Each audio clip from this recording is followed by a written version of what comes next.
الرجیم بسم اللہ الرحمن الرحیم یا ایہا الانسان انکا قادح الی ربک قدحا فملاقیہ۔ اے انسان، تو اپنے رب کی طرف کشاں یعنی مسلسل آہستہ آہستہ تو اپنے رب کی طرف جو سفر تمہارا دنیا میں ہے وہ انفیکٹ وہ سفر تمہارے رب کی طرف ہے، اور تم اپنے رب کی طرف کنٹینیوسلی جائے جا رہے ہو، جس کا شاید تمہیں احساس نہیں۔ الی ربک قدحا فملاقیہ، تم اپنے رب کی طرف چلتے جا رہے ہو اس طرح کہ تمہیں آخر اس سے ملاقات کرنی ہے، ٹھیک ہے۔ فاما من اوتی کتابہ بیمینہ، تو جس کو اس کا اعمال نامہ رائٹ ہینڈ میں دیا جائے گا، فسوف یحاسب حسابا یسیرا، تو یقیناً اس کا جو حساب ہوگا وہ بہت آسان ہو جائے گا۔ جس کا اعمال نامہ اس کے رائٹ ہینڈ میں دیا جائے گا اس کا حساب بہت آسان ہو جائے گا۔ وَأَمَّا مَنْ أُوتِيَ كِتَابَهُ وَرَاءَ ظُهُورِهِ، تو جس کو اس کا اعمال نامہ اس کی پیٹھ پیچھے سے دیا جائے گا، یعنی آپ اس کو ڈاکٹر اشار نے بھی یہ نقشہ کھینچا ہے کہ جب اس کو بائیں ہاتھ میں دینے کی جب اللہ کی طرف سے ہوگی تو وہ بائیں ہاتھ کو اپنے پیچھے چھپانے کی کوشش کرے گا کہ کاش کسی طریقے سے یہ بائیں ہاتھ میں آنے سے بچ جاؤں میں، لیکن وہ پیچھے سے اس کی پیٹھ کے پیچھے سے اس کے بائیں ہاتھ میں وہ اعمال نامہ تھما دیا جائے گا۔ فسوف یدعو ثبورا، تو وہ ضرور مانگے گا کہ مجھے یہاں موت آ جائے اور میں ختم ہو جاؤں، بجائے اس کے کہ میں جہنم میں جاؤں اور میرے بار بار موت آئے۔ وَيَصْلَىٰ سَعِيرًا، اور وہ جہنم کی آگ میں جا پڑے گا۔ إِنَّهُ كَانَ فِي أَهْلِهِ مَسْرُورًا، تو دنیا میں جب وہ اپنے اہل خانہ کے ساتھ تھا تو وہ تو بڑی مسرور زندگی گزار رہا تھا، وہ تو بڑی زبردست، اپنی تئیں بہت زیادہ اچھی اور بڑی مسرور اور خوشی والی زندگی گزار رہا تھا۔ إِنَّهُ ظَنَّ أَن لَّن يَحُورَ، بے شک اس نے یہ سمجھا ہوا تھا اس وقت کہ مجھے اس کے وہاں ہرگز نہیں پلٹ کے جانا اپنے رب کی طرف۔ اس کے ذہن سے یہ چیز محو ہو چکی ہے دنیا میں کہ اس نے اپنے رب کی طرف پلٹ کے جانا ہے، لیکن وہ اپنے رب کی طرف پلٹ کے آئے گا، اور اگر اس کے اعمال نامہ بائیں ہاتھ میں دیا جائے گا تو وہ یقیناً اس کے لیے یہ مسائل ہوں گے۔ بلا، کیوں نہیں، ان ربہ کان بہ بصیرا، یہ اس لیے ہوگا کہ اللہ اس کے ہر عمل کو خود دیکھ رہا ہے، ہر عمل کو خود دیکھ رہا ہے، اس کے سارے کرتوت دیکھ رہا ہے۔ تو اللہ تعالی ہم سب کو جی اس طرح کے اعمال کرنے کی توفیق عطا فرمائے کہ ہمارا اعمال نامہ ہمارے دائیں ہاتھ میں دیا جائے، اور اللہ نہ ہی ہمارے حساب کرے، اپنی رحمت سے ہم سب کو بخش دے اس روز، کیونکہ وہ اس روز کا آنا ایک بڑی عیاں قسم کی حقیقت ہے۔ جزاک اللہ۔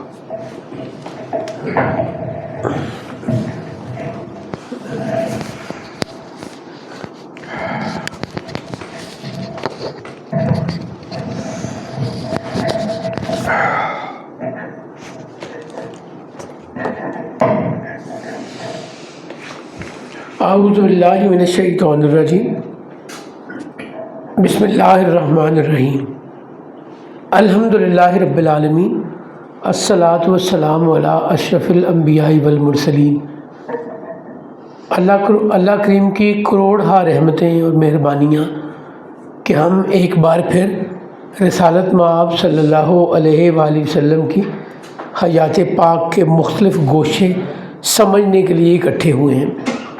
یہ سلسلہ ہم رمضان میں روک لیتے ہیں لوگوں کی دوسری مصروفیات کی وجہ سے، اور عید کے بعد دوبارہ شروع ہوتا ہے، تو آج ہم عید کے بعد سے اسے پھر سے شروع کر رہے ہیں۔ یہ اس سلسلے کا 32واں سیشن ہے، اور ہم یہ ساری باتیں سمجھتے ڈسکس کرتے ہوئے اس مقام تک پہنچ چکے ہیں کہ رسول اللہ صلی اللہ علیہ وآلہ وسلم اللہ کے حکم پر اعلانیہ تبلیغ تک کا سفر طے کر رہے ہیں۔ جب عمر مبارکہ 40 سال کے قریب ہوئی تو اللہ کریم نے جبریل امین کو پہلی وحی دے کر، جسے ہم وحی متلو، ایسی وحی جو تلاوت کی جاتی ہے، یعنی قرآن کریم کی 5 آیات دے کر سورہ علق کی اقرأ بسم ربک الذی خلق خلق الانسان من علق بھیجا۔ تو یہ پیغام یا یہ اناؤنسمنٹ رسول اللہ صلی اللہ علیہ وآلہ وسلم کی حد تک تھی، اور پھر اللہ نے آپ کو یہ حکم دیا کہ آپ اپنے کانفیڈانٹس کو، جن پر آپ کو یقین اعتبار ہے، ان تک بات پہنچائیے، چونکہ یہ بڑا مشکل، آپ ایک لمحے کے لیے بغیر کسی نسبت اور تمثیل کے سوچئے کہ ہمارے درمیان ہمارا ایک دوست ہو جو ہمارے ساتھ پلا بڑا ہو، بہت اچھی عادات کا مالک ہو، بڑی خوبیاں ہوں اس میں، اور ایک دن وہ ختم نبوت ہو چکی، اب کسی نبی کا آنا ممکن نہیں، اللہ نے رسالت مآب صلی اللہ علیہ وسلم پر نبوت کے سلسلے کو ختم کر دیا، مکمل کر دیا۔ میں اس سے پیچھے کی بات کر رہا ہوں۔ امیجن کیجئے کہ ہم آج سے 1500 سال پہلے زندہ ہیں، آج کوئی پاسبلٹی نہیں ہے کسی قسم کے نبی کی، میں بار بار کلیئرٹی دے رہا ہوں، کوئی کنفیوژن نہ ڈیولپ ہو۔ یہ سوچئے کہ ہم آج سے 1500 سال پہلے موجود ہیں، اور ہمارے درمیان ایک بہت اچھا انسان، بڑی خوبیوں کا مالک، بڑے اچھے خاندان سے تعلق رکھنے والا، بڑی عزت انجوائے کرنے والا، ایک دن یہ اعلان کرے کہ میں اللہ کا نبی ہوں، تو یہ ایکسیپٹ کرنا کتنا مشکل ہے۔ میں فوراً کہوں گا کہ یہ تو ہمارے ساتھ کھیلتے رہے ہیں، ہمارے ساتھ اٹھتے بیٹھتے رہے ہیں، ٹھیک ہے، بڑے نیک آدمی ہیں، بٹ نبی کیسے بن گئے، کیسے ہو گیا، اللہ کے رسول کیسے بن گئے؟ سو بڑا مشکل مرحلہ ہے زمینی حقائق کے اعتبار سے۔ تو اللہ کریم نے اسے سٹیپس میں ڈیلیور کرایا۔ پہلے رسول اللہ صلی اللہ علیہ وسلم نے آ کے سیدہ خدیجہ سلام اللہ علیہا سے ذکر کیا۔ سہیل صاحب آپ نا ادھر آ جائیں چیئر پہ، آپ کی کمر میں درد ہو جائے گی ادروائز۔ رسول اللہ صلی اللہ علیہ وسلم آ کے یہ اظہار کرتے ہیں سیدہ خدیجہ بنت خویلد سلام اللہ علیہا سے، آپ پچھلے 15 سال سے نکاح میں ہیں، اور ہر اچھی بری بیوی کو بات سمجھ آ گئی ہوتی ہے 15 سالوں میں، خاندان کی بھی، میرے کیسی عادتیں ہیں، میں غصے میں کیسا ہوں، میں خوشی میں کیسا ہوں، مجھ میں کتنا لالچ ہے، کتنا صبر ہے۔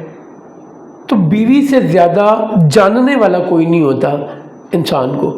تو سب سے پہلے ایمان لانے کا اعلان سیدہ خدیجہ سلام اللہ علیہا کرتی ہیں، اور نہ صرف اعلان کرتی ہیں بلکہ ڈھارس بندھاتی ہیں سرکار کو آپ کی خوبیاں بتا کر کہ آپ یتیموں کی سرپرستی کرتے ہیں، آپ کمزوروں کا ساتھ دیتے ہیں، آپ نے کبھی جھوٹ نہیں بولا، آپ امانت داری دکھاتے ہیں، اگر کوئی امانت آپ کے پاس رکھے تو آپ اسے پوری ذمہ داری سے اس تک پہنچاتے ہیں، نہیں، آپ میں ہر وہ خوبی ہے، آپ مہمانوں کا خیال کرتے ہیں، آپ میں ہر وہ خوبی ہے جو کسی اچھے انسان میں ہو سکتی ہے اور اعلیٰ ترین انداز میں موجود ہے۔ تو ایسا نہیں ہو سکتا کہ اللہ آپ کا ساتھ نہ دے اس مشکل مرحلے میں۔ پھر آپ اپنے گھر میں جناب علی کرم اللہ وجہ جو آپ کے بیٹوں کی طرح آپ کے گھر میں ہیں، ان سے بات کرتے ہیں، آپ کے غلام زید بن حارثہ جو ان کے گھر میں رہتے ہیں، اور اس واقعے سے کم و بیش 5 سال پہلے اپنے والدین کو انکار کر چکے ہیں کہ میں نے اپنے گھر واپس نہیں جانا ابو القاسم کو چھوڑ کر، ابن عبداللہ کو چھوڑ کر میں کچھ اور حاصل نہیں کرنا چاہتا، ساری دنیا ایک طرف اور جناب محمد بن عبداللہ صلی اللہ علیہ وسلم ایک طرف۔ وہ اتنی خوبیاں دیکھ چکے تھے اس وقت تک سرکار کی زندگی میں کہ انہیں سمجھ آ گئی تھی۔ اور پھر قریبی ترین دوست، اس زمانے کے دوسرے بڑے انسان ابو بکر ابن ابو قحافہ، سرکار فرماتے ہیں کہ میں نے جسے بھی ایمان لانے کی دعوت دی اس نے کچھ نہ کچھ وقت لیا سوچنے کے لیے یا کوئی سوال جواب کیا۔ ابو بکر واحد ہے جس نے بغیر وقت لیے، بغیر کچھ آرگومنٹ کیے، سوچے سمجھے یا سوال جواب کیے، ایمان لانے کا اعلان کیا۔ جب یہ ہو گیا تو پھر اللہ کریم نے اگلے سٹیپ پہ سرکار ختمی مرتبت کی اسائنمنٹ لگائی کہ اب آپ اپنے قریبی رشتہ داروں کو اس بات کی دعوت دیں۔ ہم نے جو لاسٹ ڈسکشن چھوڑی تھی وہ اس بات پہ چھوڑی تھی کہ رسول اللہ صلی اللہ علیہ وسلم اپنے عزیزوں کو، رشتہ داروں کو گھر بلاتے ہیں۔ آپ بنی ہاشم کو، سرکار کے دادا کا نام ہے عبد المطلب اور عبد المطلب کے والد کا نام ہے ہاشم۔ ٹھیک، ہاشم پردادا ہوئے رسول اللہ صلی اللہ علیہ وسلم کے، تو پردادا کی ساری فیملی کو بلایا گیا، کم و بیش 40 لوگ تھے، اور ایک دعوت کی گئی جس میں بکری کی دستی کا گوشت بنایا گیا اور دودھ سے تواضع کی گئی۔ عرب میں دودھ اور کھجور آکسیجن کی طرح تھا۔ گندم کی روٹی، گوشت اپنے جانوروں کو آسانی سے مل جاتا تھا، گندم کی روٹی فیسٹ ہوا کرتی تھی، جو کی روٹی مل جاتی تھی۔ گندم کی روٹی اتنی ایکسپینسو ہوتی تھی کہ ایک گھر کے اگر 6 سے 8 افراد ہیں تو ان کے گھر کی روٹی کا ایکسپینس پوری بکری کی کاسٹ کے برابر ہوا کرتا تھا۔ سو آج آپ کمپیریزن کے لیے دیکھیں کہ روٹی کتنے کی آتی ہے اور بکری کتنے کی آتی ہے یا بکرا کتنے کا آتا ہے، تو کتنا ایکسپینسو تھا، چونکہ مکہ میں گندم امپورٹ ہو کے آتی تھی یا لوکل نہیں ہوتی تھی، سو امپورٹڈ چیز ہمیشہ ہی مہنگی رہی۔ تو رسالت میں آپ صلی اللہ علیہ وسلم نے ان سب کو بلایا اور ان کی دعوت کی۔ اس سے پہلے کہ آپ ان سے بات کر پاتے، لوگ اپنی گپیں شغل جو آپس میں رشتہ داروں کا، دوستوں کا، عزیزوں کا ہوتا ہے، بات کر کے نکل گئے۔ تو سرکار ختمی مرتبہ صلی اللہ علیہ وسلم نے انہیں دوبارہ دعوت دی۔ آپ ایک نام ایک دعوت عمومی طور پر لفظ سنتے ہیں، اور ہمارے جو اہل تشیع بھائی ہیں وہ اس لفظ کو زیادہ استعمال کرتے ہیں، دعوت ذل عشیرہ، دودھ کی 2 دعوتیں۔ ذل جب بھی آتا ہے نا عربی میں، وہ 2 کے لیے استعمال ہوتا ہے۔ ذل کرنے ہیں 2 سینگوں والا، ذل مجاز 2 بازاروں والا، ذل عشیرہ۔ سو آپ نے دوبارہ دعوت ذل عشیرہ آپ نے دوبارہ دعوت کی، اور اب آپ نے کانشیسلی اس سے پہلے کہ لوگ ڈسپرس ہو جائیں آپ نے ان سے بات کی۔ آپ نے بتایا کہ اللہ نے مجھے اپنا نبی بنا کر بھیجا ہے، مجھے نبوت کے اعلان کا حکم اللہ نے دیا ہے، تو میں تمہیں اس رستے پہ بلا رہا ہوں جو سیدھا رستہ ہے۔ یہاں پہ 2-3 کریکٹر امپورٹنٹ ہیں جہاں سے ہم بات آگے لے کے چلیں گے۔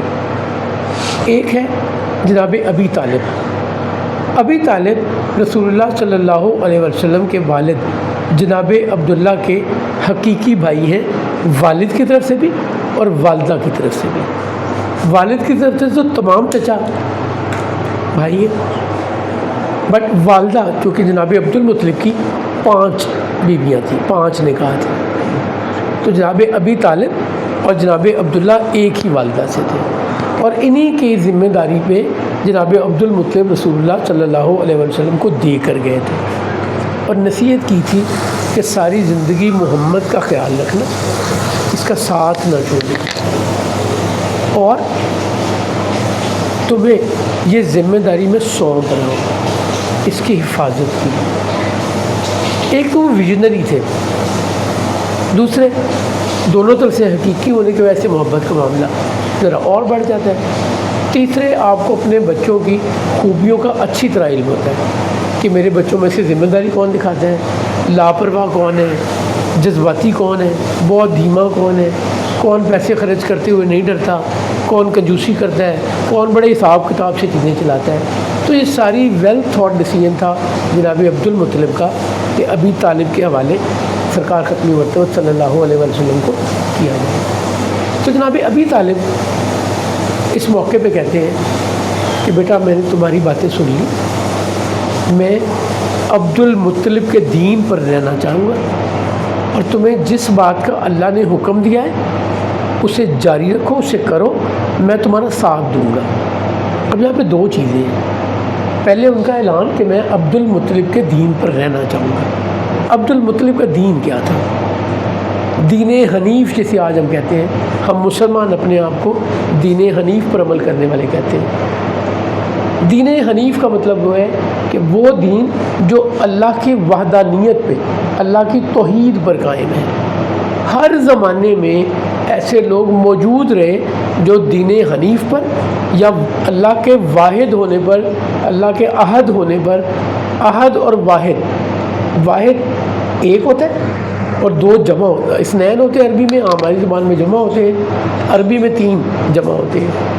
احد وہ ہوتا ہے جس کی کوئی جمع ہوتی ہی نہیں، جس کا نہ جینڈر ہے کہ میل فیمیل ہے، نہ ہی 1 2 3 ہو سکتے ہیں۔ تو اللہ احد ہے، وہ تنہا ہے، وہ ایک ہی ہے اور ایک ہی رہے گا، کوئی پاسبلٹی نہیں کسی زبان، کسی نمبر، کسی کیلکولیشن میں ایک سے زیادہ ہونے کی۔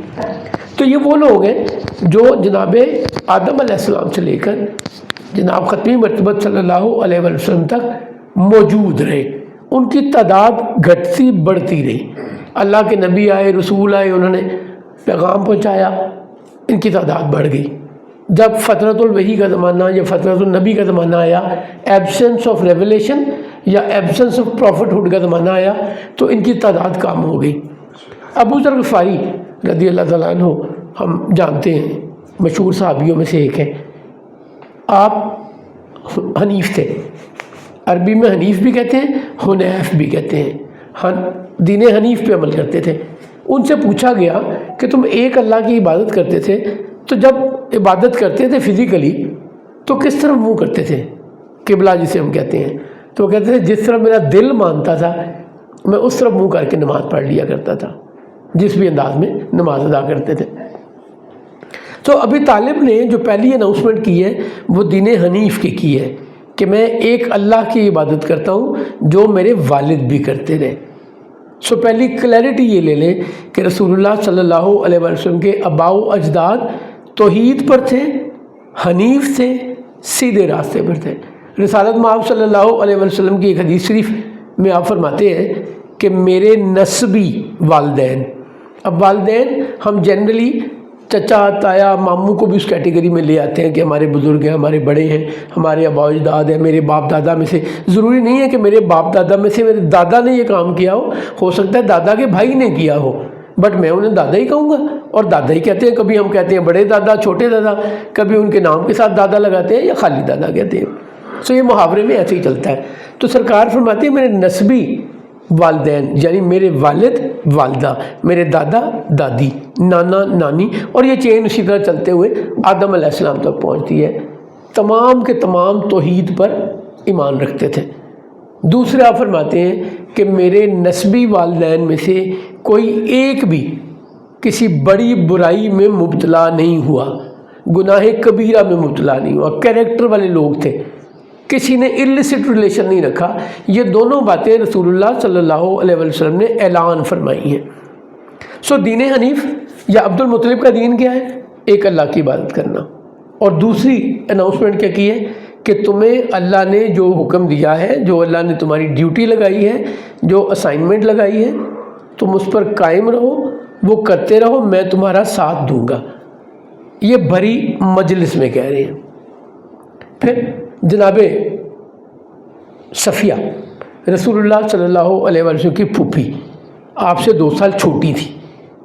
جب جناب عبداللہ کا نکاح ہوا تھا نا، تو رشتہ لینے گئے عبد المطلب، اس وقت تک جناب وہب بن عبد مناف سیدہ آمنہ کے والد کی ڈیتھ ہو چکی تھی، اور ان کے بھائی وہیب اس وقت ان کے سرپرست تھے، سیدہ آمنہ کے ولی تھے، چچا تھے۔ جیسے آج بھی گھروں میں ہوتا ہے کہ اگر والد کی ڈیتھ ہو جائے تو کوئی بڑا چچا، تایا، ماموں ان کی جگہ وہ ذمہ داری نبھاتا ہے۔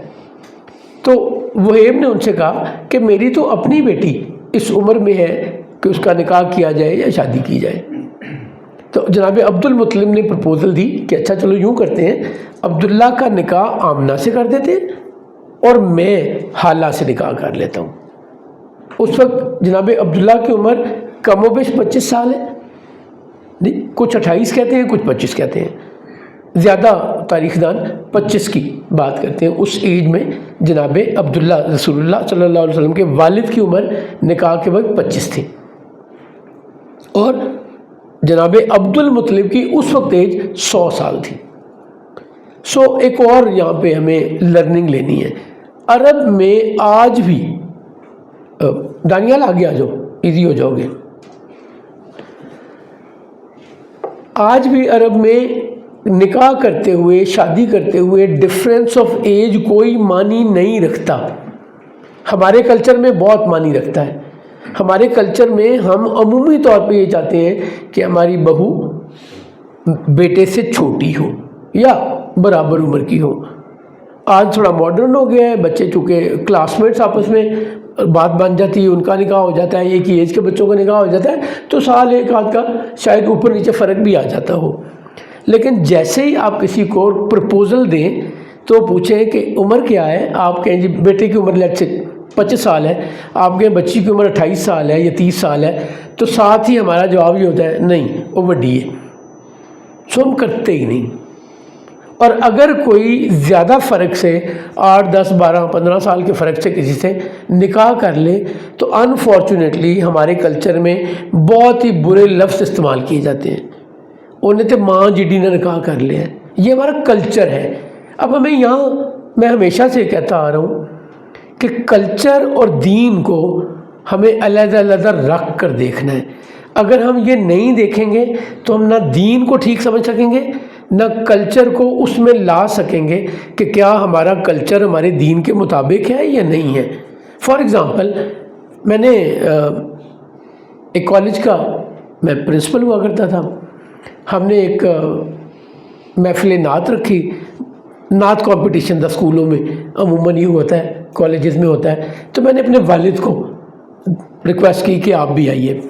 میرے والد آ گئے اور سارے ابا جی سے مل رہے تھے. اچھا سارے جاز کے والد ہیں، سارے جاز کے والد ہیں. ظاہر ہے ان بچوں کے لیے بیسک پہچان میں تھا. شام میں ابا جی میرے بالکل سامنے گھر رہنے والے میاں رفیق صاحب سے کہتے ہیں میاں صاحب میں بھی دن دیکھنا سی، اج میں تے کالج چلا گیا. جڑا بچہ مل رہا سی مینوں کہندا سی آپ سارے جاز کے والد ہیں، سارے جاز کے والد ہیں. ہن میری پہچان ایسی وجہ تو ہونی ہے. ہمارے کلچر میں ہم ایکسیپٹ نہیں کرتے. میں نے آن اے لائٹر نوٹ ابا جی سے کہا ابا جی، اس وقت میری کو 40 ایج تھی. میں کہا ابا جی 40 سال ہو گئے، جو مرضی کارنامہ انجام دے دوں لوگ کہتے ہیں مرزا صاحب کا پتر ہے. میں نے تو کبھی شکوہ نہیں کیا. آج پہلی دفعہ کسی نے میرے ریفرنس سے آپ کو بلایا تو آپ کو اچھا نہیں لگا. یہ لائٹر نوٹ پہ کوئی نہ ان کی بات سخت تھی نہ میں نے کوئی ایسا آرگومنٹ کیا تھا. چونکہ ہمارے کلچر میں ہمیں عادت نہیں ہے. ہمارے کلچر میں یہ سننے کی تو عادت ہے اے میاں رفیق دا پوتا ہے گا، یہ فلانے کا بھتیجا ہے، ادروائز نہیں ہے. تو جو کلچر ہے نا وہ بڑا اسٹرانگ ہوتا ہے. ہم اس کے ساتھ پلے بڑے ہوتے ہیں، ہمیں اس کو چھوڑنا بڑا عجیب لگتا ہے. ابا جی کی جو شرمندگی ہے نوٹس ہے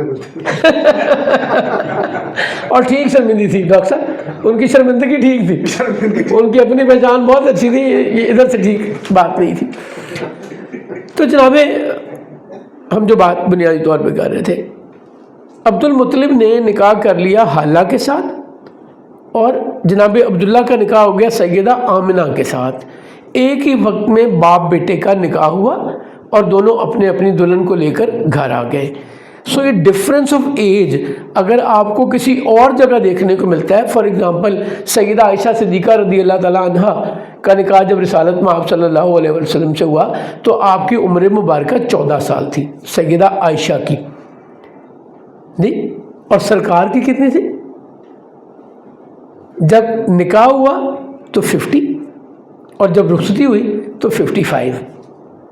اب ہمارے کلچر کے مطابق یہ بہت بڑا فرق ہے. میل 50-55 سال کا، فیمیل 14 سال کی، اور رخصتی کے وقت 19 سال سیدہ عائشہ کی عمر تھی. وہ جو غلط فہمی آتی ہے نا، 6 سال کی سیدہ عائشہ کا نکاح ہوا 9 سال میں پوری تحقیق جب آپ کہیں ود فیکٹس ڈسکس کر سکتا ہوں، وہ ٹھیک نہیں ہے. وہ ایک غلط فہمی کی بنیاد پہ یہ سارا آگے سلسلہ چلا اور ریکارڈ ہوتا چلا ہے. سو جناب عبد المطلب نے اگر 25 سال کی، 24 سال کی، 23 سال کی لڑکی سے شادی کی ہے تو یہ ان کے کلچر میں کوئی عجیب بات نہیں ہے. صفیہ سرکار کی پھپھی بنت عبد المطلب کہتی ہیں کہ ہمارے باپ دادا کہتے آئے ہیں کہ ہمارے خاندان میں اللہ کا نبی آئے گا اور مجھے محمد میں وہ خوبیاں نظر آتی ہیں. سو یہ گواہی پھپھی دے رہی ہیں، اور پھپھی وہ ہیں جو ساتھ پلی بڑی ہوئی ہیں. جو اکٹھے کھیل رہے ہیں، بڑی دوستی بھی ہے اور ایک دوسرے کو جانتے بھی ہیں، شرارتیں بھی اکٹھی کی ہیں، کھیلتے بھی اکٹھے. پلیز میرے لفظوں کو معافی چاہتا ہوں، قطعاً غلط مطلب نہ لیجیے گا. شرارتوں سے مراد نتھنگ نیگیٹو، گپ شپ سے مطابق جھوٹ نہیں. یہ جو ہم ڈکشن آپس میں استعمال کرتے ہیں، میں اسی ڈکشن میں بات کرنے کی کوشش کرتا ہوں. اگر میں نے کہہ دیا قصہ ہے تو اس کا مطلب یہ نہیں ہے کہ جھوٹ ہے. اللہ کہتا ہے احسن القصص جناب یوسف علیہ السلام کے واقعے کو، اور بہت سے قصے اللہ قرآن میں سناتا ہے. تو قرآن میں بتائے گئے قصے جھوٹ نہیں ہیں. ہم نے چونکہ ایک امیج بنا لیا ہوا ہے کہ اگر قصہ ہے تو اس میں جھوٹ ہوگا. جناب صفیہ نے بھی گواہی دے دی، کہہ دیا. اور ایک کریکٹر وہاں پہ اور ہے جو ابو لہب ہے. ابو لہب جس طرح جناب عبداللہ رسول اللہ کے والد اور جناب ابی طالب رسول اللہ کے چچا ایک ہی والدہ سے تھے، ابو لہب پورے فیملی میں اکلوتا بیٹا تھا اپنی ماں کا، یعنی اس والدہ سے کوئی اور اولاد نہیں تھی. یہ بڑا نک چڑھا تھا اور ان سب میں سے امیر تھا، بہت بزنس تھا، بہت سیونگ تھی. تاریخ دان بتاتے ہیں کہ اس کے پاس اس زمانے میں جب سونے کا ایک سکہ کسی کی ساری زندگی گزارنے کے لیے کافی تھا، ایک سکہ جو آدھا تولہ کے قریب ہوتا تھا، اس کے بعد 4 کلو سونا تھا. سو اس کے رچ ہونے کا اندازہ کر لیں کتنا رچ ہوگا. مکہ کے جو 4 امیر ترین رئیس ترین لوگ تھے ان میں سے ایک ابو لہب تھا. خوش شکل تھا، خوبصورت تھا، اور یہ گالوں پہ بڑی لالی تھی، بٹ اور انتہائی ذہین تھا، انتہائی ذہین تھا. میں یہ بات پہلے بھی کوٹ کر چکا ہوں کہ جو مکہ کی گورننگ مجلس تھی، دارالندوہ جسے کہتے تھے، جو آج کے زمانے کی پارلیمنٹ جسے آپ کہیں گے، اس کا رکن بننے کے لیے شرط تھی کہ اس شخص کی، جسے وہ ملا کہتے تھے، جسے ہم MP یا MNA کہتے ہیں، وہ ملا کہا کرتے تھے عربی میں، جس کا اردو ترجمہ یا رئیس ہے یا سردار ہے. تو وہ ملا کی کوالیفیکیشن یہ تھی کہ اس کی ایج 40 ہوگی تو وہ اس دارالندوہ کا ممبر بن سکتا ہے، اس سے پہلے نہیں بن سکتا. 3 لوگوں کے لیے یہ ویور دیا گیا، ایک ابو لہب، دوسرے ابو جہل، عمرو بن ہشام جس کا نام ہے، اور عمر بن خطاب. عمر بن خطاب کے لیے اس لیے دیا گیا کہ ان کے والد کی سیٹ تھی، ان کے قبیلے کی سیٹ تھی جو ان کے قبیلے میں ہی جانی تھی. جیسے ہمارے ہوتا ہے کہ اس حلقے اتنے حلقے ہیں، لاہور کے 7 حلقے ہیں یا 20 حلقے ہیں، تو 20 MPA یہاں سے ہوں گے یا 20 MNA یہاں سے ہوں گے. تو یہ چونکہ بنی عدی جو خاندان تھا جناب عمر بن خطاب کا، اس کی اپنی ایک سیٹ تھی، تو اس میں جناب عمر بن خطاب ہی کوالیفائی کرتے تھے اس پوزیشن کے لیے. تو اس مجبوری میں یہ ویور دیا گیا عمر بن خطاب کو. اور ابو جہل اور ابو لہب ان دونوں کو جینیس کی وجہ سے ان کو ویور دے کے جلدی ممبر بنایا گیا. یہ اٹھتا ہے اور کھڑا ہو کے کہتا ہے رسالت مآب صلی اللہ علیہ وآلہ وسلم کو کہ تم یہ کام نہ کرو، اور ترش لہجے میں، اگریسو، تم یہ کام نہ کرو، تم ہمارا اتحاد تباہ کر دو گے، تم اس سے باز آ جاؤ، میں نہیں مانتا تمہاری بات کو. اور جو وہ بات کر رہا ہے اس کی ٹون بھی اگریسو ہوتی جا رہی ہے، آرگومنٹ بھی اگریسو ہوتے جا رہے ہیں. اور وہ اپنے باقی سارے رشتہ داروں کو مخاطب کرتے ہوئے کہتا ہے تمہیں سمجھ نہیں آ رہی. یہاں جو بات وہ کرتا ہے وہ بڑی لاجیکل کرتا ہے. وہ کہتے ہیں ہم ایک خاندان پورے عرب سے لڑ سکتے ہیں، اگر تم نے محمد کو ان کے حوالے کر دیا تو تکہ بوٹی کر دیں گے، چھوڑیں گے نہیں. یہ بات اس کی لاجیکل تھی کہ ہم اتنی بڑی اسٹرینتھ میں نہیں ہیں. اور ابھی رسالت میں آپ صلی اللہ علیہ وسلم کو اللہ نے جنرل پبلک کو ایڈریس کرنے کا، انوائٹ کرنے کا ایمان کے لیے حکم بھی نہیں دیا، ابھی صرف فیملی کی حد تک بات ہے. سیدہ صفیہ کھڑی ہوتی ہیں اور کہتی ہیں بھائی جان، وہی جو میں نے ڈائلاگ آپ کو بتایا ہے، ہمارے باپ دادا کہتے آئے ہیں کہ ہماری نسلوں میں ایک نبی نہیں آنا ہے، محمد میں وہ ساری خوبیاں ہیں جو ہمارے باپ دادا بتاتے ہیں. اور ایک اور چیز دیکھیے، جو پرانی جتنی صحیفے اور کتابیں آئیں ان میں یہاں تک بتایا گیا تھا کہ رسول اللہ صلی اللہ علیہ وسلم یتیم پیدا ہوں گے، آپ کے پیدا ہونے سے پہلے آپ کے والد کی ڈیتھ ہو گئی ہوگی. یہ موجود تھا کہ آپ کی والدہ کا نام کیا ہوگا، والد کا نام کیا ہوگا، یہ موجود تھا کہ آپ کس علاقے میں آئیں گے۔ یہودی جس دن یا جس رات رسول اللہ صلی اللہ علیہ وسلم کی ولادت ہوتی ہے تو عیس نام کا ایک یہودی ہے، عیس عربی نام ہے اور عبرانی نام ہے عیساؤ۔ اسحاق علیہ السلام کے بھائی کا نام عیساؤ تھا، یعقوب علیہ السلام کے اوپر تو اسحاق اور اسماعیل دو بھائی ہیں، اسحاق علیہ السلام کے بیٹے یعقوب اور عیساؤ دو بیٹے۔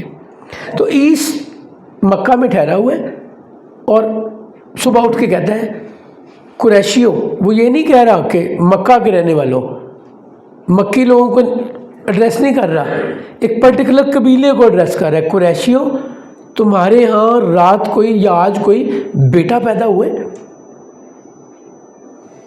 وہ لوگ کہتے ہیں ہمیں تو نہیں پتا، ابھی سوشل میڈیا نہیں ہے، واٹس ایپ نہیں ہے کہ ادھر ہی کوئی ڈیولپمنٹ ہوئی آپ نے ادھر ہی پوسٹ کر دیا، فیس بک پہ، انسٹاگرام پہ، واٹس ایپ پہ گروپ میں بھیج دیا، سب کو پتہ چل گیا۔ ابھی یہ وہ دور ہے جب لوگوں کو باری باری پتہ چلے گا۔ اس سے پوچھتے ہیں کیوں تم یہ کیوں پوچھ رہے ہو؟ وہ کہتا ہے رات وہ ستارہ طلوع ہو گیا جو موسیٰ نے بتایا تھا آخری نبی کے پیدا ہونے پر طلوع ہوگا۔ اب وہ ستارے تو روز نکلتے ہیں، بے شمار نکلتے ہیں، تو یقیناً کوئی ڈائریکشن بتائی ہوئے گی، کوئی اینگل بتایا ہوگا، کوئی اس کی روشنی بتائی ہوگی، کوئی اس کی خوبیاں بتائی ہوں گی کہ اس طرح کا ستارہ ہوگا، تبھی کسی ایک ستارے کی بات ہو رہی ہے نا۔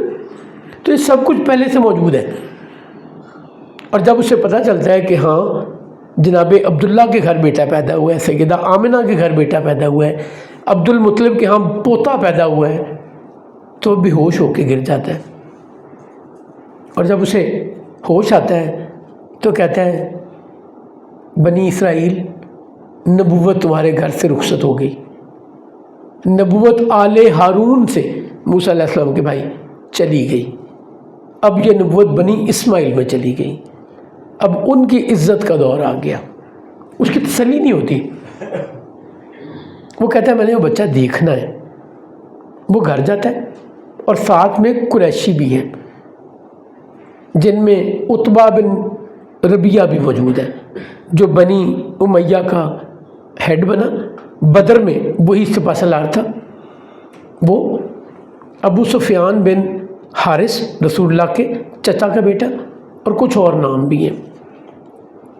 وہ جا کے گھر دیکھتا ہے اور کہتا ہے یہ بچہ مجھے پکڑائیے۔ وہ الٹا کرتا ہے اور رسالت مآب صلی اللہ علیہ وآلہ وسلم کے کندھوں کے درمیان مہر نبوت دیکھتا ہے، اور جب مہر نبوت اسے نظر آتی ہے تو ایک دفعہ پھر گر کے بے ہوش ہو جاتا ہے۔ اتنا کچھ پہلے سے موجود ہے رسالت مآب صلی اللہ علیہ وسلم کے بارے میں۔ تو جناب صفیہ کا یہ کہنا کہ ہمارے باپ دادا جو نشانیاں بتاتے آئے ہیں میں وہ محمد میں دیکھتی ہوں، ابو لہب کیا کرتا ہے؟ وہ اگریسو ہوتا ہے جناب صفیہ سے، ناراض ہوتا ہے، غصے ہوتا ہے، ڈانٹتا ہے اور کہتا ہے یہ صرف عورتوں کی بنائی ہوئی باتیں ہیں جو تم اس وقت بتا رہی ہو، دنیا تمہاری خواہش پہ نہیں چلے گی۔ اب اس نے ماحول بھی خراب کر دیا، باقی لوگ خاموش رہے، کسی نے نہ رسول اللہ سے ناراضگی کا اظہار کیا نہ کوئی ایسا پلیج دیا۔ دے ور ڈیسنٹ، جیسے عزیز رشتہ دار دوست ہوتے ہیں یا ڈیسنٹ لوگ ہوا کرتے ہیں۔ علی ابن ابی طالب کہتے ہیں اللہ کے رسول اگرچہ میں عمر میں چھوٹا ہوں، اس وقت علی ابن ابی طالب کی عمر 10-11 سال بتائی جاتی ہے، میں آپ کا ساتھ دوں گا۔ تو اس پہ کہہ کے بھی لگتے ہیں کہ دعوت دینے والا دیکھو اور دعوت قبول کرنے والا دیکھو۔ کسی کو اندازہ نہیں تھا کہ آنے والے دور میں ان دونوں کی عزت، عظمت، کمال کی دنیا گن گائے گی، دونوں کے، اس بچے کے بھی جو بظاہر اس وقت بچہ ہے اور اس کی بات کو وہ ویلیو نہیں دی جا رہی جو دی جانی چاہیے۔ رسالت میں آپ صلی اللہ علیہ وسلم اپنے قریبی رشتہ داروں کو دعوت دے چکے ہیں، کسی نے مانی کسی نے نہیں مانی۔ جناب ابی طالب نے کسی اور طرح مانی، علی ابن ابی طالب نے بالکل اور طرح مانی، اور جناب صفیہ نے کسی اور طرح انڈورس کیا۔ بٹ ابو لہب نے اس کے مقابلے میں اگریسو ہو کر سارا معاملہ نپٹایا۔ اس کے بعد اللہ کریم نے رسالت مآب صلی اللہ علیہ وسلم کو اگلا حکم دیا اور کہا کہ اب جنرل پبلک کو یہ پیغام پہنچائیں۔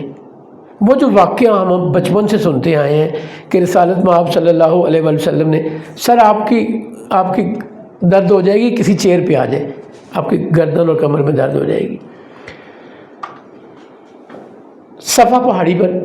صفا پہاڑی مجھے یقین ہے ہم میں سے شاید سبھی اللہ کی رحمت سے اللہ کا گھر دیکھ کر آئے ہوں گے۔ وہ حجر اسود کے قریب جو پہاڑی بنتی ہے وہ صفا ہے، یعنی بیت اللہ کے قریب صفا ہے، مروہ تھوڑی دور ہے۔ صفا پہاڑی پہ اچھا یہ اب تو اینیمیشن مل جاتی ہے، خیالی تصویریں مل جاتی ہیں بیت اللہ کے اس زمانے کی، تو آپ اگر آپ دیکھیں نا اس زمانے کی تصویریں تو کوئی سین میں کوئی دیوار نہیں ہے، یہاں پہ گھر ہیں، لوگ آ رہے ہیں، بیٹھ رہے ہیں، گزر رہے ہیں، وہیں سے طواف بھی ہو رہا ہے، اسی قسم کا اس وقت ماحول ہے۔ یعنی جو آج کی مسجد ہے وہ ہمیں وہ سینس نہیں دیتی۔ صفا پہاڑی پر لوگ چڑھا کرتے تھے اور جب کوئی امپورٹنٹ بات کرنی ہوتی تھی تو اوپر چڑھ کے کہا کرتے تھے یا صباحا یا صباحا، صبح ہو گئی۔ یہ وہ انڈیکیشن یا کمیونیکیشن تھی کہ there is something important to be shared اور اناؤنسڈ، پلیز گیدر ہیئر۔ تو لوگ جب یہ آواز سنتے تھے یا صباحا یا صباحا، یہ سینٹر آف اٹریکشن تھا، سب سے زیادہ لوگ یہیں موجود تھے۔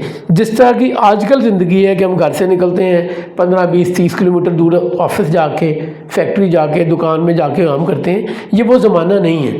بھیڑ بکریاں پالی جاتی ہیں یا ٹریڈنگ کی جاتی ہے اور centre of every activity is بیت اللہ، کعبہ ہے۔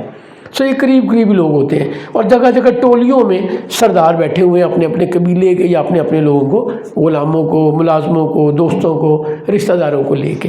سو بڑی جلدی لوگ اکٹھے ہو جاتے ہیں۔ اور دوسرا دستور یہ تھا کہ اگر کوئی سردار کسی بھی وجہ سے وہاں نہیں جا سکتا جہاں بلایا جا رہا ہے تو اس نے اپنا ریپرزینٹیٹیو بھیج دینا ہے، اپنے بیٹے کو بھیج دیا، بھائی کو بھیج دیا، کسی ذمہ دار کو بھیج دیا کہ جا کے سنو کیا معاملہ ہے۔ اگر کوئی اپنے غلام کی آزادی کا اعلان کرتا تھا تو یوں ہی کیا کرتا تھا، وہ صفا پہاڑی پہ چڑھتا تھا، یا صباحا یا صباحا، جب لوگ اکٹھے ہو گئے تو اس نے کہنا ہے کہ میں نے اپنا فلانا غلام بن فلانا آج سے آزاد کر دیا ہے، تو اسے غلام نہ سمجھا جائے، اور تحریر بھی لکھ کر دیا کرتا تھا جو اس کے ثبوت ہوتی تھی کہ مجھے آزاد کر دیا گیا، میں غلام نہیں ہوں۔ سرکار ختم مرتبت نے بھی یہی طریقہ اپنایا، آپ صفا پہاڑی پہ چڑھے اور کہا یا صباحا یا صباحا، لوگ اکٹھے ہونا شروع ہو گئے۔ رسالت مآب صلی اللہ علیہ وسلم نے بالکل عرب کے دستور کے مطابق، عرب میں دستور کیا تھا، لوگ پہلے اپنی کریڈیبلٹی پوچھا کرتے تھے میں کون ہوں۔ اب اگر میں آپ سے پوچھوں میں کون ہوں تو آپ کو بڑا عجیب لگے گا، چونکہ ہمارے یہاں یہ دستور نہیں ہے، ہم ایک دوسرے سے کبھی ایسی بات ہی نہیں کرتے۔ پھر پوچھا کرتے تھے میں کس کا بیٹا ہوں، میں کس کا پوتا ہوں، یا میں کس خاندان سے تعلق رکھتا ہوں، اور پھر پوچھا کرتے تھے میری یا میرے خاندان کی تمہاری نظروں میں ویلیو کیا ہے، کریڈیبلٹی کیا ہے۔ لوگ جواب دیا کرتے تھے تم وہ ہو، تم اس کے بیٹے ہو، تم اس کے پوتے ہو، تم اس خاندان سے تعلق رکھتے ہو، ہم تمہیں بڑا سمجھدار سمجھتے ہیں، تم نے کبھی جھوٹ نہیں بولا، تمہارے خاندان نے کبھی چکر نہیں دیا، فراڈ نہیں کیا، تم نے ہمیشہ ہماری حمایت میں، ہمارے حق میں، ہماری بہتری میں بات کی، اور ہم تمہاری ویلیو کو، ہم تمہاری بات کو بہت ویلیو دیتے ہیں۔ سو سرکار نے بھی یہ کیا، سب لوگوں نے کہا کہ تم امین ہو۔ یہ وہ زمانہ ہے، یعنی اعلان نبوت سے پہلے ہی سرکار کو لوگ امین اور صادق۔ اچھا یہ ایک اور بات سمجھنے کی ہے، ہمارے ہاں لوگ نام سے پکارے جاتے ہیں جی، اگر نام کے بعد کوئی دوسری پہچان ہوتی ہے تو ہمارا قبیلہ ہوتا ہے، چودھری صاحب، ملک صاحب، بٹ صاحب، شیخ صاحب جی، خواجہ صاحب، کوئی بھی جو ہمارا قبیلہ ہے۔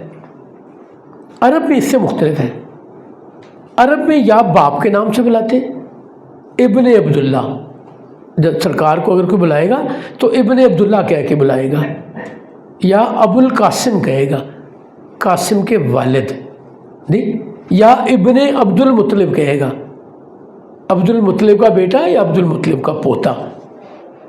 سو یہ ساری چیزیں ایسے ہی ہیں. تو سرکار اور لقب سے بھی بلایا کرتے تھے. ابو بکر کنیت بیٹے کے نام پہ نہیں ہے. ابو ہریرہ کنیت بیٹے کے نام پہ نہیں ہے. ابو تراب کنیت بیٹے کے نام پہ نہیں ہے. خوبیوں پہ بھی یہ ہوا کرتی تھی. سو اسی طرح بلایا جاتا ہے. تو رسالت میں آپ کے سچا ہونے کی اتنی شہرت تھی کہ آپ کو الامین کہا جاتا تھا، الصادق کہا جاتا تھا. اگر آپ کو یاد ہو تو جب حجر اسود کا جھگڑا نپٹانے کے لیے سرکار ختمی مرتبہ مسجد میں داخل ہوئے تھے تو لوگوں نے کہا حاذا امین، کہ یہ امین ہے. سو انہوں نے کہا آپ امین ہیں، آپ سچ بولتے ہیں، آپ نے کبھی جھوٹ بولا ہی نہیں، ہم ایکسپیکٹ ہی نہیں کرتے، ممکن ہی نہیں ہے کہ آپ کوئی وہ بات کریں جو سچ نہ ہو. تو رسالت میں آپ صلی اللہ علیہ وسلم پوچھتے ہیں اچھا اگر میں یہ کہوں کہ اس پہاڑ کے پیچھے سے ایک دشمن کا لشکر آ رہا ہے تم پر حملہ کرنے، تو مان جاؤ گے؟ انہوں نے کہا مان جائیں گے چونکہ آپ سچ بولتے ہیں. تو آپ نے کہا اگر میری کریڈیبلٹی، میری ریپوٹیشن، میرا کریکٹر یہ ہے تو سن لو اللہ ایک ہے، شرک نہ کرو، کسی اور کو اللہ کا پارٹنر نہ بناؤ. اللہ کو کوئی پارٹنر نہیں ہے. یہ بت نہ تمہیں فائدہ دے سکتے ہیں نہ نقصان دے سکتے ہیں. یہ جو تم اپنے ہاتھوں سے بناتے ہو تمہارے خدا کیسے ہو سکتے ہیں؟ یہ اور یہ بالکل بیسک اس وقت رسالت میں آپ فرما رہے ہیں. یعنی اس وقت ابھی زکوٰۃ کا حکم نہیں آیا، ابھی نماز کا حکم نہیں آیا، ابھی حج کا حکم نہیں آیا، ابھی بہت سے معاملات وہ نہیں آئے، جہاد کا حکم نہیں آیا. ابھی تو بالکل بیسک سی بات کر رہے ہیں. سب سے پہلا ایمان کہ میرا رب کون ہے اور میں دنیا میں آیا ہوں تو مجھے اللہ نے کس کام کے لیے بھیجا ہے. سچ بولنا ہے، جھوٹ نہیں بولنا، ظلم نہیں کرنا. تو یہاں پہ ایک دفعہ پھر ابو لہب اگریسو ہو کے کہتا ہے، اشارہ کرتا ہے سرکار کی طرف اور کہتا ہے ستیہ ناس ہو تمہارا، تم نے ہمارا دن برباد کر دیا. یہ باتیں کرنے کے لیے تم نے ہمیں یہاں بلایا تھا. ٹوٹ جائے تمہارا یہ ہاتھ جس سے اشارہ کر کے تم ہمیں ڈرا رہے تھے کہ جیسے لشکر آئے گا. رسالت میں آپ صلی اللہ علیہ وسلم نے کوئی جواب نہیں دیا. سو ایک چیز یہاں اور سیکھنے کی ہے کہ ہر بات کا جواب دینا ضروری نہیں. ہم تو کہتے ہیں نا میں تیرا گھر پورا کر کے آیا، میں پھر انہوں نے یہو جی کی تھی کہ اس کی نانی بھی یاد کرے گی. تو رسالت میں آپ کی زندگی اس سے مختلف گزری ہوئی ہے جو ہم کرتے ہیں. آپ نے بہت سے موقعوں پہ بالکل خاموشی اختیار کی. ابھی جب آگے چلیں گے نا اعلان نبوت کے بعد کے دور میں، اس وقت بھی یہ معاملات ہمارے سامنے آئیں گے کہ رسالت میں آپ خاموش رہتے ہیں. ڈسپرس ہو گیا مجمع اور پھر سورہ لہب نازل ہوئی. اس پہ ہم ڈسکشن کر چکے. اللہ کو اتنا برا لگا ابو لہب کا اس طریقے سے رسالت میں آپ صلی اللہ علیہ وآلہ وسلم سے بات کرنا کہ اللہ پرسنل ہو گیا. اللہ نے کہا تیرا ہاتھ ٹوٹ جائے گا، نہ تیری اولاد تیرے کام آئے گی نہ تیرا مال تیرے کام آئے گا. تو آگ میں جلایا جائے گا اور تیری بیوی کے گلے میں مونج کی رسی ہوگی اور وہ بھی آگ میں جلائی جائے گی. اب یہ مرحلہ مشکل سے مشکل کی طرف چل رہا ہے. رسالت میں آپ صلی اللہ علیہ وسلم کے متعلق باتیں ہونا شروع ہو گئی ہیں، ڈسکشن شروع ہو گئی ہے. پہلے تو بات تھی کانفیڈنس تک، 10 11 12 لوگ ایمان لے آئے جو رسالت میں آپ سے کنونس تھے، یا آپ کو یقین تھا. جب جناب علی کو دعوت دی سرکار نے ایمان لانے کی تو علی نے کہا، اب عمر دیکھیں نا، عمر کیا ہے 10 11 سال، اور 10 11 سال میں سے بھی کہے چاہے 6 8 مہینے پہلے کی بات ہو، یہ دعوت ذوالشیرہ سے پہلے کی بات ہے. تو وہ کہتے ہیں میں اپنے والد سے مشورہ کروں گا. تو سرکار کہتے ہیں علی ایمان لانا ہو تو لے آنا، میرا یہ راز کسی پر کھولنا مت. سو پہلے تو کانفیڈنٹ کے اندر ہی رہ رہی ہے، ایون بہن بھائیوں اور رشتہ داروں میں بھی نہیں جا رہی بات. پھر رشتہ داروں میں گئی اور اب جنرل پبلک میں گئی. جب جنرل پبلک میں گئی تو ڈسکشن شروع ہو گئی. کوئی ڈیرے پہ بیٹھا بات کر رہا ہے، کوئی بازار میں چلتے ہوئے بات کر رہا ہے، کوئی آپس میں ملاقات ہوئی ہے تو بات کر رہا ہے، اور باتیں ہو رہی ہیں کہ محمد نے اعلان نبوت کر دی ہے. یہ کیا ہے؟ ہم نے تو کبھی نبی نہیں دیکھا، یہاں تو کبھی کوئی رسول نہیں آیا. اب یہاں فیکچول فیکٹر ذہن میں لائیں. اللہ کریم نے پچھلے اس درمیان میں 4000 سال میں، جسے میں عرب کہتا ہوں، ٹیکنیکلی حجاز کہتے ہیں، جو آج کل ایک پورشن ہے سعودی عربیہ کا، 4000 سال میں ابراہیم علیہ السلام اور اسماعیل علیہ السلام کے بعد رسالت مآب صلی اللہ علیہ وآلہ وسلم نبی کے طور پہ آئے ہیں۔ 4000 سال میں حجاز میں کوئی نبی نہیں آیا۔ سو ان کو تو نہ عادت ہے اس بات کی کہ اللہ کے نبی ہدایت دینے کے لیے آتے ہیں، اب تو آنے ہی نہیں ہے نا، اب تو رسالت مآب کے آنے سے نبوت کا سلسلہ مکمل ہو گیا، ختم ہو گیا، اللہ نے نبی مزید بھیجنے بند کر دیے۔ آپ اللہ کریم نے فرما دیا کہ میری نبوت، میرے نبی، میرے رسول کی سلسلے میں سے آخری نبی، آخری رسول جناب محمد رسول اللہ صلی اللہ علیہ وسلم دنیا میں تشریف لے آئے، اب اور کوئی نبی نہیں آئے گا۔ آپ ہمیشہ ہمیشہ کے لیے نبی ہیں، آپ پوری کائنات کے لیے نبی ہیں۔ یہ دونوں باتیں ہمیں قرآن بتاتا ہے کہ اب اور جتنے انبیاء آئے، جتنے رسول آئے، ان کا ٹائم پیریڈ تھا کہ یہ 50 سال کے لیے، 100 سال کے لیے، 1500 سال کے لیے، 2500 سال کے لیے، اس کے بعد کوئی نبی آیا۔ ڈومین تھی کہ یہ اس خاندان کے لیے ہے، اس ملک کے لیے ہے، اس قوم کے لیے ہے۔ جب رسالت میں آپ کو اللہ نے بھیجا تو دونوں ریسٹرکشن ختم کر دی، چونکہ آخری ہے، اب مزید کسی نے آنا نہیں، اور آخری سب کے لیے نہیں ہوگا تو انفیئر ہو جائے گا نا۔ تو ڈومین بھی پوری کائنات بنا دی اور پیریڈ بھی لامحدود کر دیا، قیامت تک اور قیامت کے بعد بھی رسالت میں آپ صلی اللہ علیہ وسلم اللہ کے نبی اور رسول ہیں، آخری نبی اور آخری رسول ہے۔ اب ڈسکشن ہو رہی ہے، ان کو بڑا عجیب لگ رہا ہے کہ یہ کیا ہوا، ایسا بھی ہوتا ہے، یہ کہاں سے ہونا شروع ہو گیا۔ کوئی کہہ رہا ہے سچا آدمی ہے، ٹھیک کہہ رہا ہوگا، کوئی کہہ رہا ہوگا کہ نہیں یار یہ تو بڑی عجیب بات ہے، ہم نے نہ کبھی باپ دادا سے سنی، چونکہ ہماری عقل، ہمارے تجربے کا بیسک سورس یا اپنا خاندان، علاقہ، بڑے بوڑھے بزرگ، اور بعد کے زمانے میں کتابیں ہیں، یہ جو چھپ گئی، سورس مل گیا۔ اب ہمیں سارا کچھ باپ دادا سے سننے کو نہیں ملتا، اب ہمیں اور بہت سے سورس ہیں، اور جب اس طرح بکس، اس طرح انٹرنیٹ، اس طرح چیزیں اویلیبل نہیں ہوتی تھیں تو اس وقت آپ اپنے گھر میں باپ سے، دادا سے، دادی سے، چچا سے، ماموں سے یہ ساری چیزیں سنتے تھے، سیکھتے تھے اور لے کر چلتے تھے۔ تو وہ یہ بات کر رہے ہیں کہ ہم نے کبھی اپنے باپ دادا سے نہیں سنا کہ اللہ کا نبی بھی ہوتا ہے، اللہ کا رسول بھی ہوتا ہے، اور عرب میں بھی آئے گا، اور بت ہی ہمارے خدا ہیں۔ ویسے اگر آپ دیکھیں تو آج میں اور آپ بھی یہی کرتے ہیں۔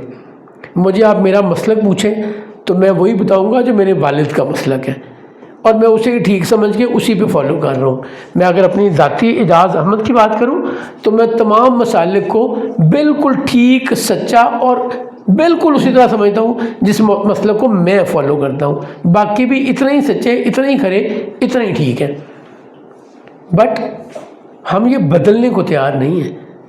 جو میرے والد نے مجھے بتایا تھا میں اس پہ قائم ہوں، یہ کہتے ہوئے بھی کہ یہ سارے مسالک ٹھیک ہیں، مجھ میں جرت نہیں ہے کہ میں مسلک اے چھوڑ کے مسلک بی فالو کرنا شروع کر دوں۔ تو سر دین تو بہت بڑی چیز ہے، اور اس زمانے میں جب ہم غلط صحیح سمجھتے ہیں، یہ ٹھیک ہے، یہ غلط ہے۔